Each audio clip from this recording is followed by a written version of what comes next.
We've seen that the Boston Celtics, who are still the number one seed, has been struggling as of recently. They have lost three of their last four games. One of those teams that they have lost to has been the Orlando Magic, who they have lost to three times this year.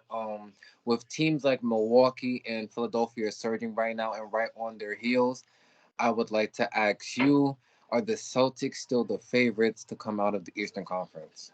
I still feel like they're the favorite, but that gap is like smaller now. Like in the beginning of the season, I feel like it was like the Celtics, and then everybody, like, you feel me, because it was kind of evident, like, you feel me, like they're hungry, they're prepared for it, and all that. But now I feel like the season, like their season is starting now. Like, you feel me, like they've been, like, having those easy, like, not easy wins, but they've been winning those games. Everything was going great, but now, you feel me, when like other teams, figure out their offense, figure out their defense, know how they want to play, you feel me, get adjusted to the season. And you feel me, when all these other teams are prepared for like a Celtics matchup, you feel me, it's tougher for them to win those type of games. So I still feel like they're definitely, definitely a contending team, definitely one of the best teams in the East. But that gap, you feel me, from of being like the best team is real small, because I feel like 76ers, you feel me, a month from now could kind of oversee them. Bucks could oversee them. You feel me? Even the Nets, if KD comes back, could oversee them. So it's definitely up in the air for them. So it's definitely um worrisome for them. I would definitely see Joe Mazzulla definitely has to make some more adjustments. Yeah, and I definitely would keep an eye on the Celtics for sure. So how do you feel about the Celtics from your point of view? Okay, so when it comes to the Boston Celtics, how I feel, I think like in Vegas and the odds, there's still the odds on favorites to go to the NBA finals, probably to win the whole thing. At the beginning of the season, I wasn't riding with the Boston Celtics. I had the Milwaukee Bucks. I'm still on that bandwagon of the Milwaukee Bucks because since Middleton and Giannis has returned, their scoring has been through the roof. And Giannis is coming off a 50-point game. It looks like they're hitting their stride right now with the big three with Holiday, Middleton, and Giannis. And now we've seen Joe Ingles has his feet under him. He's knocking down that 3-point shot.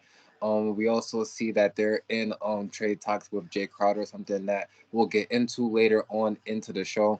But I'm looking at them, and I am looking at the Philadelphia 76ers, a team that has Joel Embiid and James Harden playing at a high level right now. Shout out to Doc Rivers, how he's been utilizing Tyrese Maxey, having him come off the bench.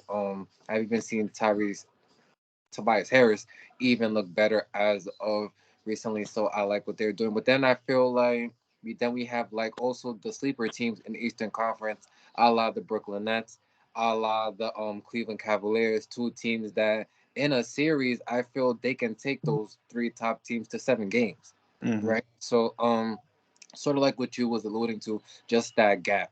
I don't think it's like you said, it's as large as it was at the beginning of the season when it looked like the Celtics didn't miss a beat from last season. But now it looks like even like I said, they lost three times to the Orlando Magic, which now leads me to my second point that I think they have a little bit of problem dealing with teams with a lot of length and size, something that the Orlando Magic has.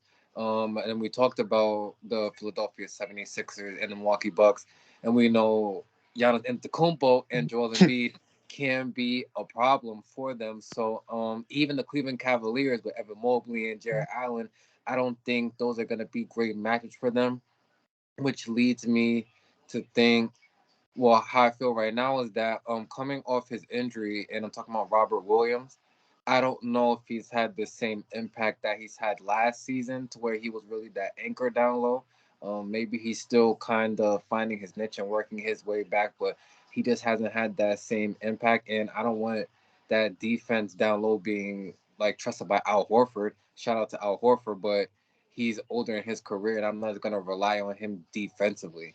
Um, so we have to see Robert Williams get back into the swing of things. But I do think the Celtics have the best roster on paper. And even watching them when they are on and they're moving the ball and they're hitting the 3-point shot, they definitely look great. But then there's just times when they don't look good. They really They really even should have lost to the Lakers, but that's another story from another. Well, actually later, but shout out to the Celtics. I definitely think they can go to the finals, but if I had to put money, I'm going with the field and not just the Celtics. And then just lastly, even to your point about Joe Mazzulla, we're just gonna have to see those adjustments that he makes in the playoffs because we've seen Udoka get them there. We Mm. have to see Ken Mazzulla do that because he's gonna be going up against great coaches like a Doc Rivers and a Mike Budenholzer who's won championships. That's what I'm saying to you, You're right. You're right. You're right. like as the head coach. So, You're right. You're right. we definitely just have to see it, but I think they will be overall okay. Okay.